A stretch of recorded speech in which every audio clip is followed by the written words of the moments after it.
C'est que déjà les livres de Malachie nous éclaircissent sur la raison de la venue du Seigneur. Et là, le Seigneur dont le livre ici est en train de nous parler n'est autre que Jésus. C'est le seul qui est venu, qui a porté le péché de son peuple. Et lorsque Dieu dit qu'il y aura la compassion de pécheurs, cela renvoie à la crucifixion de Christ. La compassion de Dieu pour le péché renvoie directement à la croix de Jésus. Parce que c'est seulement à la croix de Jésus que lorsque Dieu regarde, trouve la compassion envers tout le pécheur qui se répandent. Et vous qui êtes présents ici parmi nous, bon, mon copain, vous asseyez. Si quelqu'un vous voulez savoir quel est le but pour lequel vous pensez vous êtes né, qu'est-ce que vous donnerez comme réponse à cette question? Comment répondrez-vous à quelqu'un qui veut savoir la raison de votre naissance? Ce qui est certain, votre naissance n'est pas un hasard. Dieu a voulu que vous puissiez naître dans votre famille biologique. Dieu a voulu que nous puissions nous retrouver ensemble dans cette famille spirituelle pour un but quelconque. Dieu a voulu que vous soyez de cette génération pour un but. Généralement, c'est pour lui servir. C'est donc essentiel de vivre, de se réveiller, de déambuler, de dormir, de faire cela un cycle de vie et penser que c'est ça la normalité de la vie sans toutefois vous poser la question pourquoi je suis né. Parce qu'au moins ces passages nous flashent déjà sur la raison de la naissance de Jésus-Christ. Et plus tard, nous serons en train de voir cela. J'espère à la fin de ces enseignements, nous allons non seulement découvrir la véritable identité de Christ, mais surtout la raison de sa naissance. J'espère aussi pour nous qui sommes chrétiens, ce sera une grande interpellation ce matin, de comment est-ce que nous vivons nos vies en conformité avec la volonté de Dieu. Et pour ceux qui ne sont pas chrétiens, j'espère que ce sera pour vous une très grande nouvelle. Parce que Jésus est venu exactement pour des gens comme vous. Et jusqu'à présent, ses bras sont ouverts pour accueillir tout le monde. Tout celui qui reconnaît qu'il est faible, de se sauver de par ses œuvres, de se sauver de par tout ce qu'il peut faire, seulement la croix de Jésus. Jésus est là et il veut accueillir tout le monde. Voilà. Matthieu chapitre 1er, verset 1 jusqu'à 17. Je vais lire d'abord le verset 1er. Généalogie de Jésus-Christ, fils de David, fils d'Abraham. Déjà nous voyons au verset 1er, Jésus est décrit comme le fils d'Abraham et comme le fils de David. Et vous lisez les restes des autres versets, vous verrez d'autres personnes qui ont participé ou qui font partie de cette lignée généalogique. Mais Matthieu insiste sur deux figures majeures, Abraham et David. Pourquoi? Parce que les deux représentent les alliances fondamentales de Dieu avec Israël. C'est pourquoi Matthieu insiste sur les deux figures majeures, comme nous le voyons au verset 1er, fils de David et fils d'Abraham. Avec Abraham, Dieu a promis une descendance innombrable et la bénédiction de toutes les nations. Alors pourquoi Jésus est considéré comme fils d'Abraham? Genèse chapitre 12, versets 1 à 3. Le passage que je vais lire pour nous tous. Genèse chapitre 12, allez en bas si vous lisez aussi avec moi. Genèse chapitre 12, versets 1 à 3. L'Éternel dit à Abraham, va-t'en de ton pays, de ta patrie et de la maison de ton père dans le pays que je te montrerai. Je ferai de toi une grande nation et je te bénirai. Je te rendrai ton nom grand et tu seras une source de bénédiction. Je bénirai ceux qui te béniront et je maudirai ceux qui te maudiront. Et toutes les familles de la terre seront bénies en toi. Ce passage nous aide déjà à comprendre la signification spirituelle de l'alliance abrahamique. Et vous notez la dernière phrase du verset 3. Qu'est-ce que la parole est en train de dire? Toutes les familles de la terre seront bénies en toi, Abraham. C'est ce que je voulais dire, la bénédiction d'une nation universelle ou alors la bénédiction de toutes les nations pointe déjà à Christ. Comment est-ce que cela est possible? Parce que c'est en Christ que toutes les familles sont bénies. Et lorsqu'on parle de la bénédiction universelle, automatiquement nous voyons ce que Jésus a accompli à la croix. Et c'est pourquoi Pierre a dit que voilà, pourquoi est-ce que nous sommes bibliques? C'est par la réalité d'adoption que nous sommes bibliques, que nous sommes une famille. Voilà. Nous sommes une famille par la réalité d'adoption. Et au travers qui tous les chrétiens du monde entier ont été adoptés, c'est au travers de Jésus-Christ, au travers ce qu'il a accompli à la croix. Nous avons lu Jean 1,12, c'est que la même promesse, non seulement nous sommes adoptés dans la famille de Dieu, mais la conséquence de cette adoption, et c'est ça la nature même de la promesse que Dieu fait à Abraham. Jésus aussi fait la même promesse à ses disciples. Je pars vous préparer une place et voilà, vous restez dans ce monde en train de faire d'autres gens qui viennent à moi. C'est ça la conséquence de nous qui sommes déjà en Christ. Alors là, j'ai parlé de pourquoi Matthieu nous présente les deux figures majeures comme père de Jésus-Christ. Il parle des fils d'Abraham et fils de David. Et pourquoi alors Jésus est considéré comme le fils de David? C'est parce que Dieu a promis un royaume éternel. Vous lisez 2 Samuel, verset 7, chapitre 7, verset 15. Vous pouvez même commencer au verset 10. Vous voyez comment Jésus, bien que le terme Jésus n'apparaît pas là-bas, mais vous lisez les Écritures, vous sentez que c'est le roi éternel dont la Bible est en train de parler. C'est que toutes les alliances et promesses que Dieu a accomplies au travers de l'histoire allaient dans le sens de préparer la venue de Christ.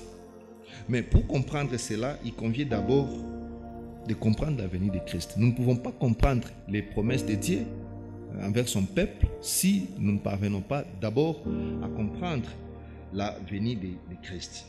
Et vous lisez dans Genèse chapitre 3, verset 15. C'est le premier verset qui renvoie à la venue de Jésus-Christ. J'espère que nos Bibles sont ouvertes dans Genèse chapitre 3, verset 15. Regardez ce que la parole de Dieu nous dit. « Je mettrai inimitié entre toi et la femme, entre ta postérité et sa postérité. Celle-ci t'écrasera la tête et tu lui blesseras les talons. » Après la chute, comme nous le savons, l'homme a désobéi au commandement de Dieu et chacun a subi une conséquence par rapport à ce qu'il a fait. La femme, vous lisez Genèse, a écopé de ses sanctions. L'homme aussi a écopé de ses sanctions. Et cette parole-là s'adresse directement à la personne qui a trompé l'homme de désobéir à Dieu. C'est que c'est un jugement de Dieu après la désobéissance de l'homme.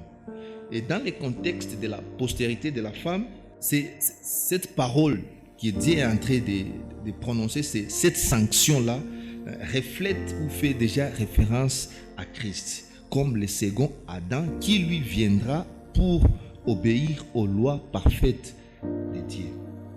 Par contre, nous avons aussi Ésaïe chapitre 7, verset 14. Elle est aussi des passages qui s'adressent directement à Israël pour leur montrer la venue du roi.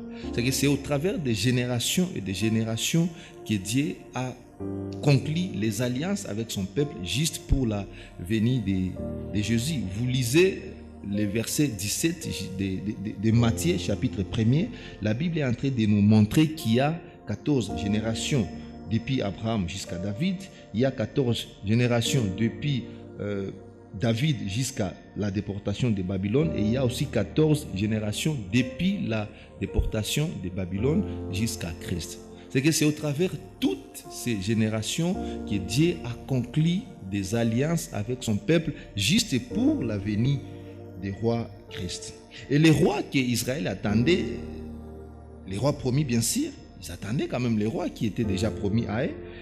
Ce n'était pas un roi au modèle de Jésus qui vient les sauver de leur jour du péché.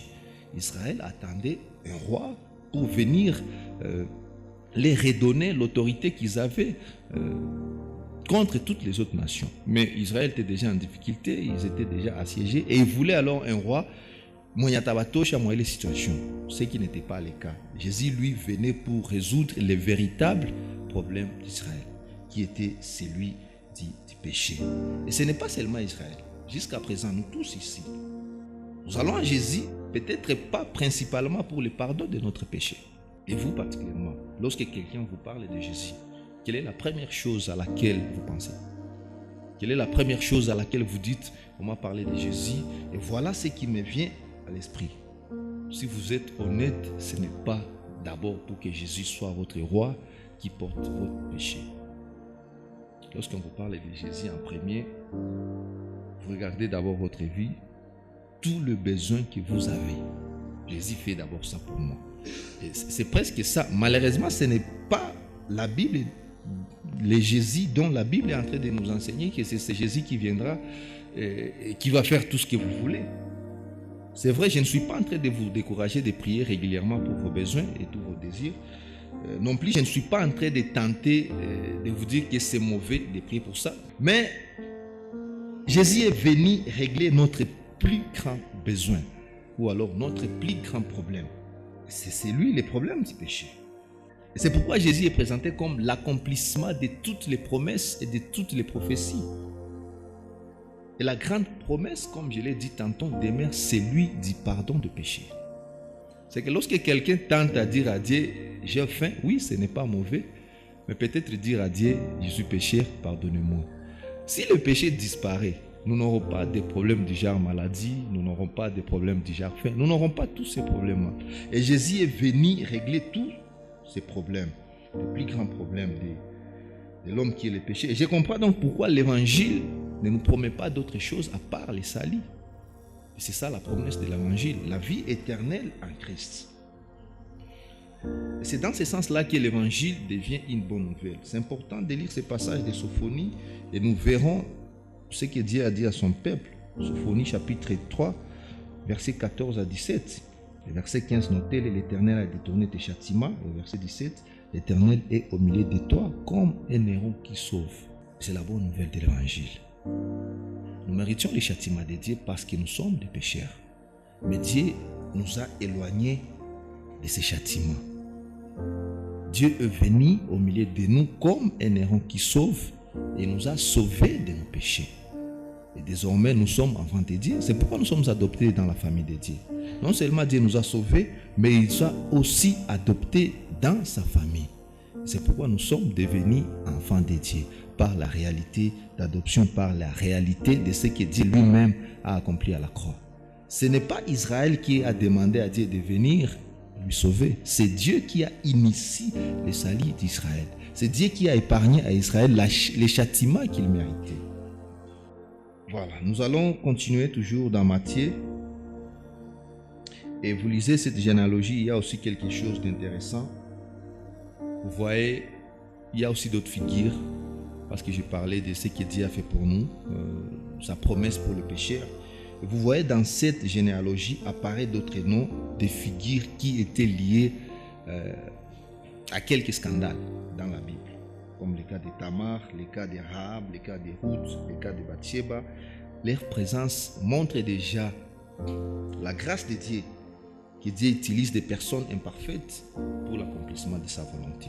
Je ne sais pas si vous avez déjà lu cet psaume où le roi David est en train de confesser son péché auprès de la femme d'Uri. Je pense que c'est Bathsheba, sa femme, si je ne me trompe pas. Mais elle apparaît quand même dans cette généalogie. Il y a aussi Ruth. Ruth n'était pas une Israélite. Ruth était une Moabite. Et si vous vous souviendrez bien, Dieu, dans ses lois, il interdisait au peuple d'Israël de prendre en mariage d'autres femmes, pour que ces autres tribus-là ne les détournent pas de leur vrai Dieu en louant d'autres petits dieux. C'est pourquoi Dieu interdisait à Israël de prendre d'autres femmes en mariage. Mais Ruth a été prise par quelqu'un d'Israël. Et le plan de Dieu pour l'humanité a été celle du salut de son peuple. Donc je serai en train de les redire, parce que c'est ce que ce passage est en train de nous offrir à voir, le salut de Dieu. C'est que l'avenir de Jésus, des fois nous voulons les limiter dans le Nouveau Testament, mais en réalité, le plan de sauver l'humanité commence dans l'Ancien Testament. La vérité, c'est que Dieu ne va pas encore redescendre pour venir nous sauver. Il l'a déjà fait. Et beaucoup de gens sont venus à lui, jusqu'à maintenant. Et comment est-ce que les gens vont continuer à venir à Dieu si lui ne va pas encore revenir sauver son peuple? Son œuvre a été parfaite une fois pour toutes. C'est ce que Jésus a dit là. Et que donc, nous avons aussi cette responsabilité, nous comme disciples de Jésus, de poursuivre son œuvre qu'il a terminée. Il a terminé son œuvre, mais les pécheurs sont toujours là. C'est pourquoi nous avons cette responsabilité de continuer à proclamer l'évangile de Dieu. Et je pense qu'il y a des pécheurs qui sont encore loin de Jésus parce que vous, là, vous ne les avez pas encore parlé de Jésus. Et si on peut imaginer pendant une minute que Jésus refusait de venir sauver son peuple, est-ce que nous serions devenus enfants de Dieu? Je pense non. C'est vrai de Dieu, peut-être qu'il trouverait un autre moyen, mais je ne crois pas si nous serions devenus enfants de Dieu sans le service de Christ pour toute l'humanité. Et s'il y a des gens qui ne sont pas sauvés parce que vous ne leur parlez pas de Jésus, je pense que ce sont des âmes qui sont sur vos têtes. C'est vrai, Dieu est Dieu. Vous pouvez ne pas leur parler de Christ. Dieu pourra trouver d'autres façons de les sauver.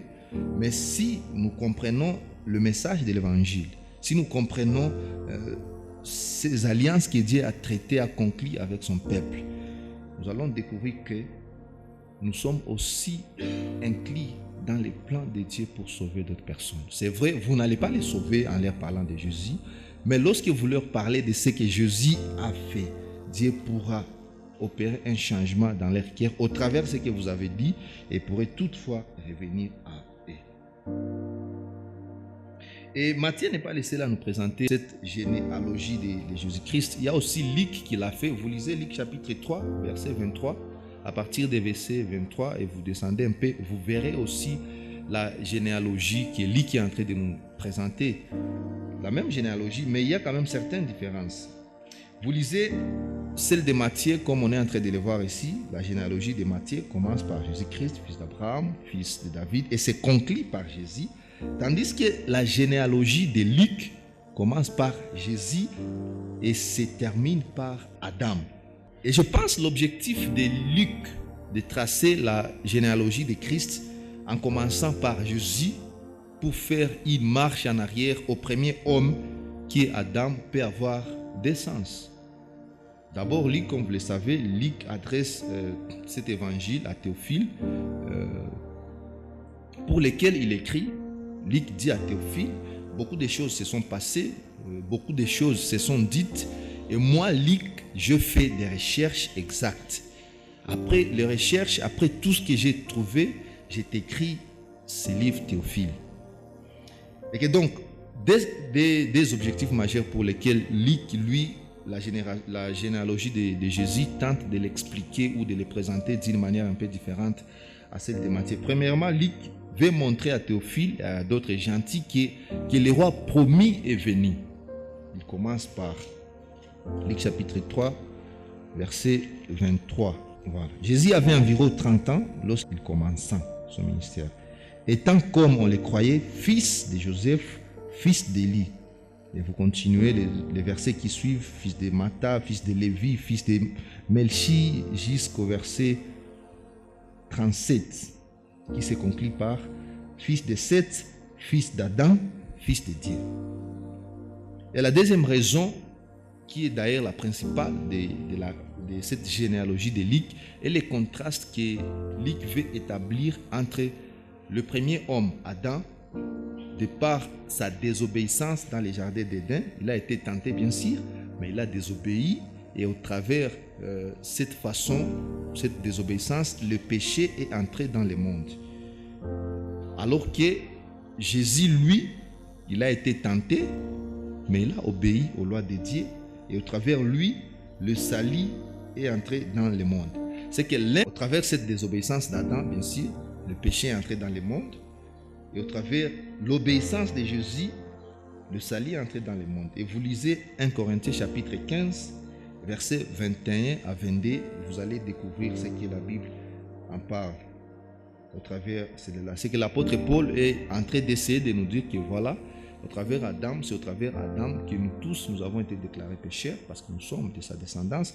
Et au travers Christ, par ce qu'il a accompli à la croix, tout le monde, pas tout le monde, bien sûr, tout celui qui croit. N'est-ce pas? Tout le monde, bien sûr, l'appel est pour tout le monde, mais tout le monde n'a pas encore cru. C'est pourquoi nous proclamons toujours l'évangile. Et ce n'est pas nous qui saurons qui croira, qui ne croira pas. Notre tâche à nous reste toujours de parler des gens que nous connaissons, ne s'intéressent pas des choses de Dieu ou qui ne connaissent pas Jésus, leur parler de Jésus-Christ, parce que c'est lui qui les sauvera. Et pour terminer, c'est important pour nous les chrétiens de nous rappeler que Jésus est le Fils de Dieu. Jésus est Dieu qui a porté la chair humaine pour venir nous sauver du péché. Parce que dans l'Ancien Testament, c'est vrai, les gens offraient pour leurs péchés, mais ce n'était pas suffisant. Si tu offres quelque chose maintenant pour ton péché que tu as commis, mais après un temps, tu vas commettre un autre péché, ce qui te demandera d'offrir encore un autre sacrifice pour le péché, pour tes péchés. Mais Jésus est le sacrifice parfait qui est venu et qui a ôté tout le péché du monde entier. C'est que cette généalogie de Jésus nous permet encore d'être encore certains sur Christ. C'est que l'histoire de Jésus n'est pas quelque chose d'imaginaire. L'histoire de Jésus n'est pas une utopie. Jésus est Dieu qui un jour est venu dans ce monde, qui a vécu avec les hommes, qui a été tenté comme tous les hommes, qui a partagé des repas avec les hommes et qui est mort à la croix pour nos péchés. Cela nous permet aussi, et c'est une interpellation de comment est-ce que nous voyons l'œuvre de Dieu dans nos vies. De la même façon que Dieu a orchestré tous ces événements pour que Jésus vienne nous sauver, c'est de cette même façon aussi que Dieu, dans notre histoire personnelle, a orchestré notre salut, que nous puissions croire à ce Jésus qu'il a envoyé pour nous à la croix.